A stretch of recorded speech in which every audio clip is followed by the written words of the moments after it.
Alrighty folks, welcome back to the 1/5 scale Waco project. This is going to be part 6 where we're going to be covering this airplane. Finally got all the little minute stuff done, so we are now ready to move on to covering this airplane, so should be fun. Before we get into covering though, I do want to show some pretty, what I would consider important steps that I have done that I didn't cover in my previous update video that I was able to get done. Off camera, at least on this part, but I will go over them in this video. So anyway, as I mentioned before in my previous update video, I did get these inner plane struts shaped, but I did want to show how I mounted them. As you can see, I went with these metal tabs and they are bent to the correct angle, and I embedded the wood, as you can maybe see right there, so that these tabs fit pretty much flush. I mean, it's not 100% perfect, but to me it's good enough. And as you can see, there is no screw showing through the other side. At least here is just screwed in. That is because the nut is actually embedded into the actual wood right here, as you can see.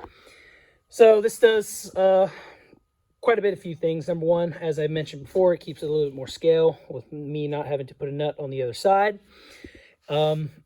It also prevents me having to fiddle around with 8 screws for the struts, because there's 4, or 2 on top, 2 on bottom, and there's a whole nother strut, so that equals 8 screws.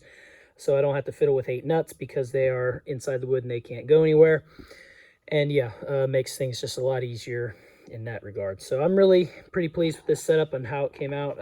Just gonna save time, and if we have to disassemble this thing at the field, which this will take a while because there's 4 screws here, 8 screws, so it's going to be a time-consuming field assembly if I ever have to take it apart. I don't plan on it, but in any case, I think this makes the job a little easier by mounting it this way, so I wanted to cover that.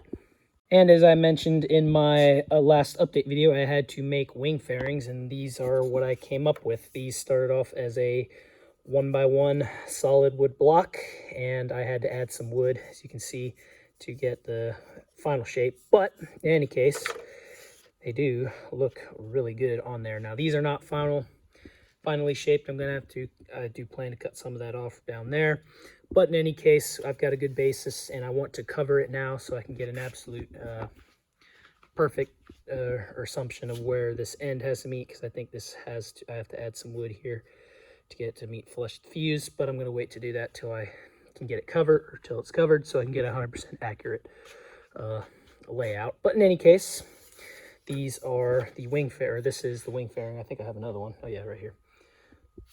But I think they came out pretty good for a first time. These were definitely the hardest carving job I've ever had yet. So many complex curves in something like this. But in any case, I think we have a good foundation to where we can get really nice looking wing fairings. But in any case, those are the 2 steps, or 2 things I wanted to cover. Now let's go ahead and start covering the tail.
Alrighty, so here is the tail all covered up with the construction, with the sheeting and the stringers on top of the sheeting.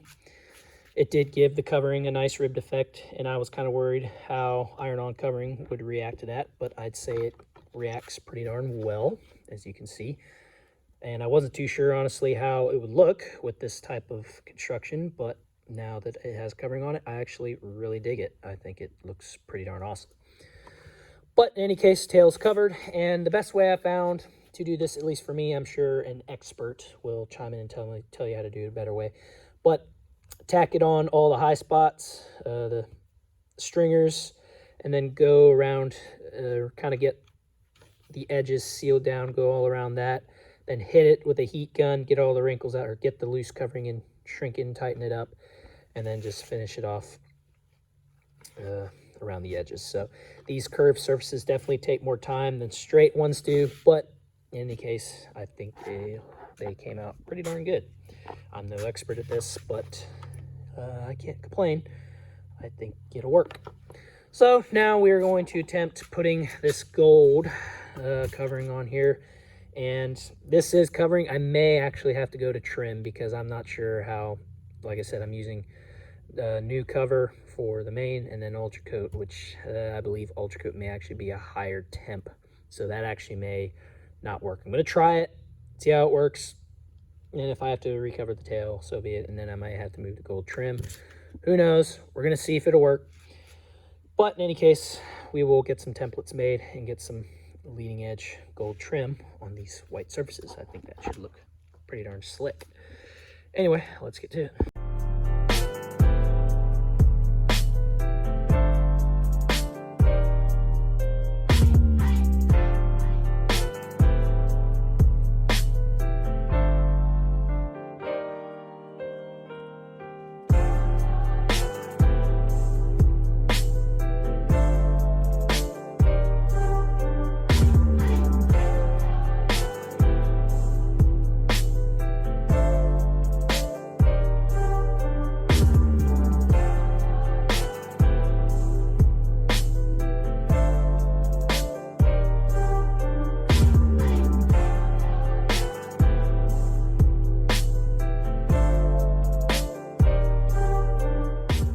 Alrighty, here is the tail, all looking pretty darn sweet, if I do say so myself.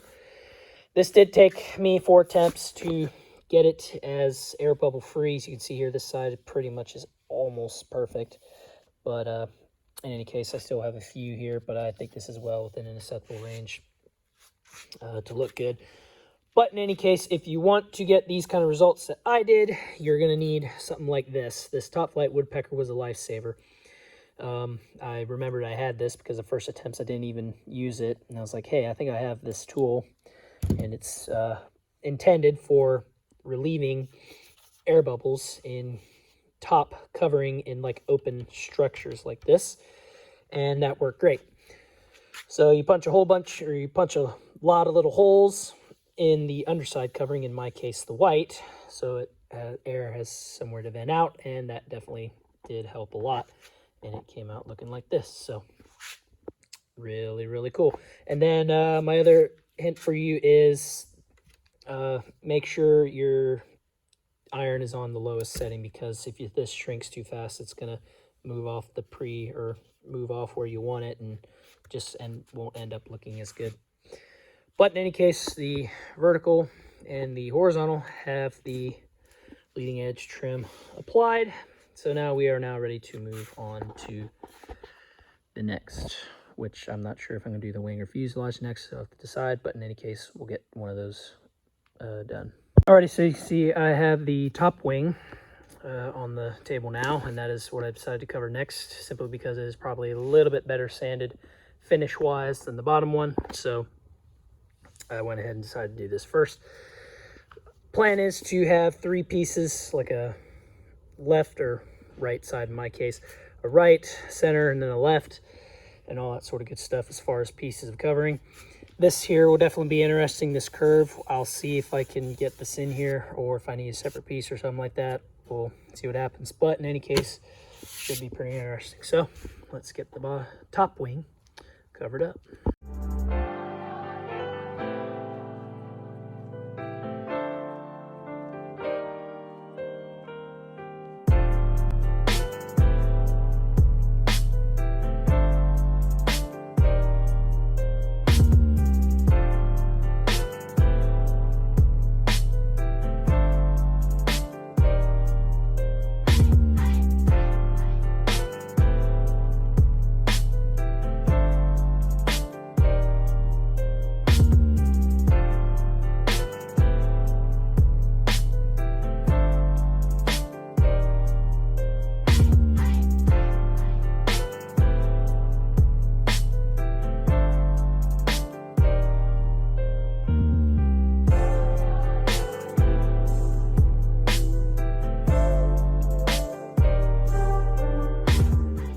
Alrighty, here is the bottom of the top wing all covered up, and it came out really good.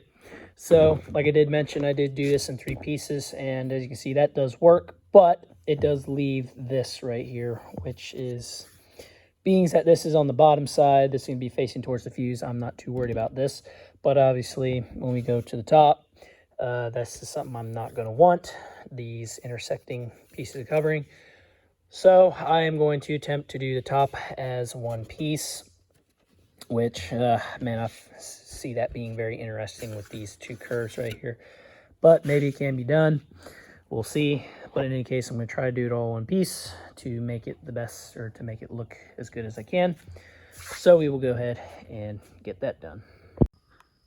Alrighty, so making the covering all one piece here was actually a success. It was a little tougher to get all the wrinkles out with the compound curves here with the special Waco top wing curve there, but it all came out great. I punctured the hand grips there, or I got those all cut and looking good. And then as you can see, I went ahead and put on the gold stripes, top and bottom. As you can see here, this was pretty much the same process as the tail, you know, just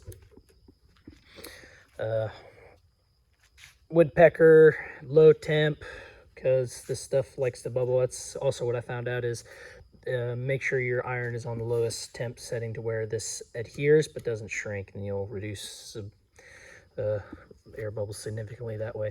Then obviously just taper this off here, just like the tail. And these lights were also a little bit difficult to go around, but in any case, I think these wings came out really good. So we will move on to the next. So obviously next we have the fuse, which is pretty much ready to go. I think there's a few areas I need to sand yet in order to get this fully ready to cover. But I am going to try to cover these cabane struts. I know that's probably going to be a little bit of a task, but I really want to, well, I really want to avoid primer and paint, because especially if it's balsa wood, I just feel like it's going to, not be as glossy as covering will be, and B, take a whole lot more time. So I'm going to try to cover these. We'll see how it works, and if it comes out satisfactory enough, I'll roll with it. But if not, then I'll prime and paint them. But in any case, let's get the fuse covered up.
Alrighty, so as you can see, the fuselage is pretty much covered up. I still have to do the landing gear fairings down there, but the I ran out of white covering in. I anticipated this, but my new roll has not showed up in the mail yet, so I'm going to have to be waiting on that to finish this. But in any case, you can see the fuse is pretty much done. The gold trim came out really nice. I'm really happy with how these came out, especially for being hand drawn. I'm really happy how these little scallops, or whatever you call them, came out. I think these will look really cool and all that sort of good stuff. So yeah, fuse is pretty much fully covered up and is looking really, really good. Alrighty guys, so I think we're gonna go ahead and end part 6 here. Pretty much all that's left like I said, is the fairings, but I can't do that till my covering gets here. On the side note, I was able to get these wheel pants painted in the cowl, which somewhere over there. I'm getting it primed and ready for paint. So these came out pretty good. I'm no expert painter, but I think these came out pretty good for the first time. There is a plan to put the gold design that the Fuselage has on these wheel pants, but I haven't even tried to find a gold spray paint for this yet. But in any case, yes, that will be the end of part 6, and pretty much the next part 7 should be this thing assembled and basically ready to fly. So it's getting pretty close, so really, really excited about that. Unfortunately, that's probably going to take just as much time as this part came out, unfortunately. Like I said, I just have not had the time to work on this project, especially since it is now essentially flying season.